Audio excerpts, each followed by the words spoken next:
நிதானமாக பேசலாம். யார் நீங்கள்? மகாராஜா, நாங்க பக்தர்கள். என்ன வேண்டும் உங்களுக்கு? பிச்சை வேண்டும். பிச்சையா? அந்த கேவலமான செயலை நாங்கள் அனுமதிப்பதே கிடையாது. அந்த பிச்சை இல்ல மகாராஜா, உயிர் பிச்சை. ஆமா, உயிர் பிச்சையா? ஏன்? கற்பழித்தீர்களா? தாயகத்துக்கு துரோகம் செய்தீர்களா? காப்பாற்றியவர்களை காட்டிக் கொடுத்தீர்களா? ஐயோ, நாங்க ஏன் குற்றத்தை செய்ய போறோம்? நாங்க நம்ம பெஞ்சமா ஒண்ணுமே செய்யலீங்க. வேற எதற்காக உயிர் பிச்சை? நாங்க சொல்லக்கூடிய விஷயத்தை நீங்க கேட்டுட்டீங்கன்னா கொலை குட்டு குருவிக்க. அதுக்காகத்தான் நாங்க முன்னதாகவே உயிர் பிச்சை கேட்டுட்டு அப்புறம் சொல்லலாம்னு நினைச்சுக்கிறோம். தைரியமாக சொல்லுங்கள்.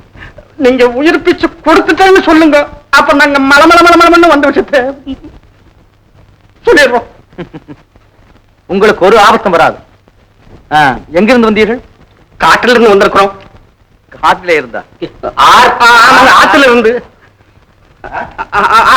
ஆற்காட்டில இருந்து வந்திருக்கோங்க. எதற்காக? சங்கதி ஒண்ணும் இல்லைங்க. வாய் வரல, நாக்கம் வரல, சொல்லலாமுங்களா? நல்ல பிறவி நீங்கள். பயப்படாமல் சொல்லுங்கள்.